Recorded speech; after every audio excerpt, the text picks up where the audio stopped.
আওয়ামী বিরোধী শক্তিদের জন্য দুঃসংবাদ হলো, আওয়ামী লীগের সহায় সম্পত্তি দখল করে যারা এতদিন লুটপাট করে আসছিলেন, তাদের জন্য দুঃসংবাদ হলো যে কিছু কিছু জায়গাতে আওয়ামী লীগের নেতাকর্মীরা রুখে দাঁড়িয়েছেন।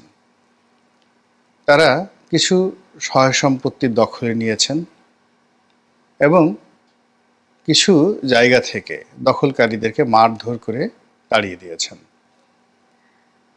আবার অনেকগুলো সম্পত্তি, ব্যবসা বাণিজ্য, সেগুলো পুনর্দখল করার জন্য তারা সর্বোচ্চ শক্তি নিয়ে তারা এগিয়ে আসছে।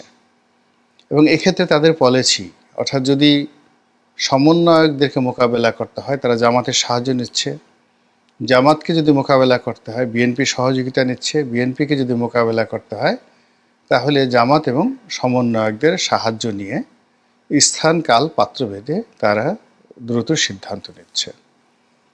এই যে আওয়ামী লীগের ফিরে আসা, অধিকতর শক্তি নিয়ে ফিরে আসা, এটা নিয়ে একটা আওয়াজ হচ্ছিল অনেক দিক থেকে।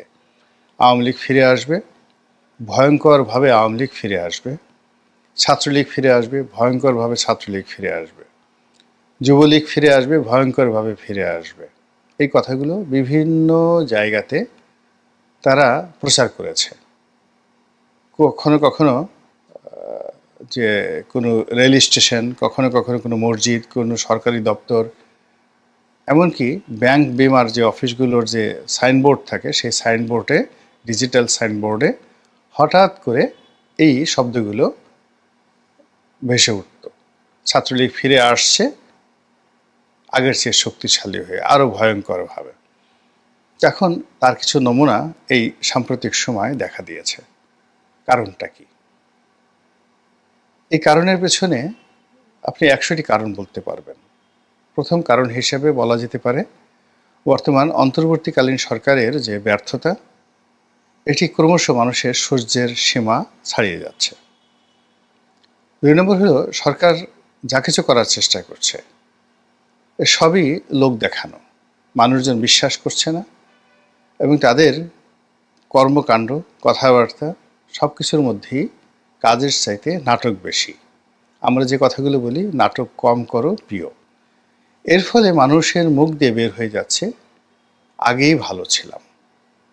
এখন এটা আপনি বন্ধ করতে পারেন, অত্যাচার করতে পারেন, জুলুম করতে পারেন, কিন্তু ব্যাপারটা হলো মানুষের মুখ তো আপনি বন্ধ করতে পারবেন না। সে মানুষের মুখ থেকে July, August, September, October, November, অর্থাৎ 2024 সালের নভেম্বর থেকেই মানুষের মুখ থেকে বের হয়ে যাচ্ছে যে আগেই ভালো ছিলাম। 2 নম্বর হলো কিছু অদ্ভুত অদ্ভুত শব্দ, যেমন পদ্মা সেতু দিয়ে চলতে গেলে, মেট্রো রেল দিয়ে চলতে গেলে, তারপর এক্সপ্রেসওয়ে দিয়ে চলতে গেলে শুধু বারবার মনে হয় এত কৃতজ্ঞ বা অকৃতজ্ঞ মানুষ হতে পারে।